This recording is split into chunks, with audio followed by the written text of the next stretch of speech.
Papa Francesco è rientrato in Italia dopo il viaggio pastorale in Grecia e Cipro. Sono diversi temi che il Santo Padre ha toccato durante la consueta conferenza stampa aerea sul volo di ritorno. Ha parlato del documento emanato dall'Unione Europea sul Natale ed ha sottolineato che si tratta di un anacronismo. Tante dittature nella storia hanno cercato di farlo, pensiamo a Napoleone, alla dittatura nazista, comunista. È una moda di una laicità anacquata, ma non ha funzionato nella storia.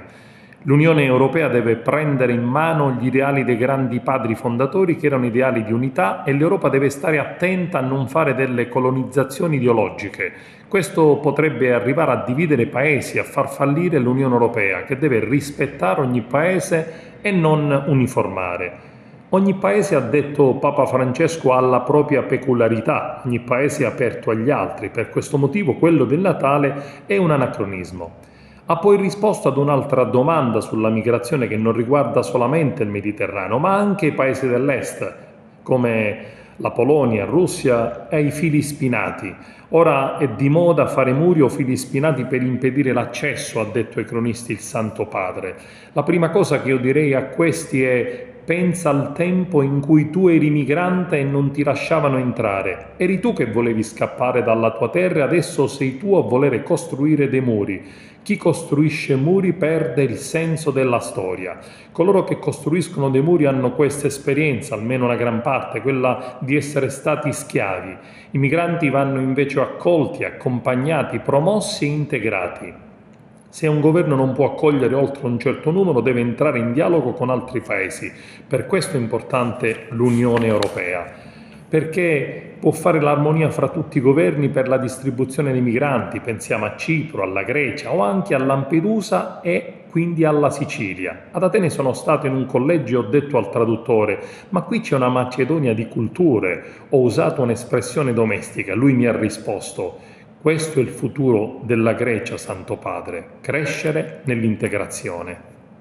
Su quelle persone che impediscono le migrazioni o che chiudono le frontiere, ora è di moda fare i muri, fare i fili spinati, anche il filo con le concertinas. Gli spagnoli sanno cosa significa quello. È usuale fare queste cose per impedire l'accesso, no? La prima cosa che io direi, se io avrei un governante davanti: ma pensa al tempo che tu fosti migranti e non ti lasciavano entrare, che tu volevi scappare dalla tua terra e adesso sei tu a costruire dei muri.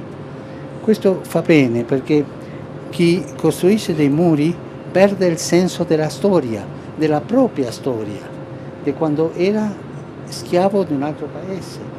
Non tutti hanno questa esperienza, ma almeno una gran parte di coloro che costruiscono dei muri hanno questa esperienza di essere stati schiavi. Lei potrà dirmi: ma i governi hanno il dovere di governare e se si viene un'ondata così di migranti non si può governare.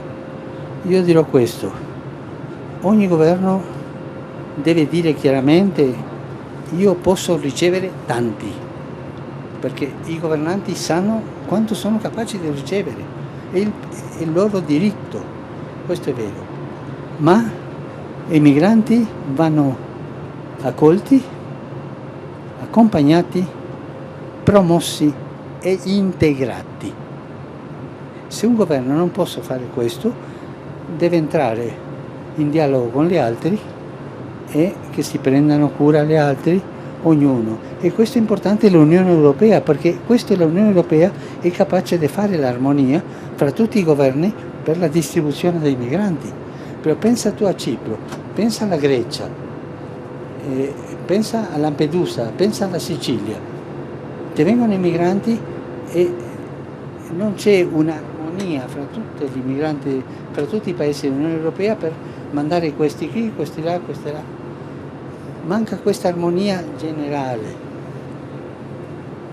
E poi l'ultima parola che ho detto è integrati, no? Vanno accolti, accompagnati, promossi e integrati. Integrati perché? Perché se tu non integri il migrante, questo migrante avrà una cittadinanza di ghetto.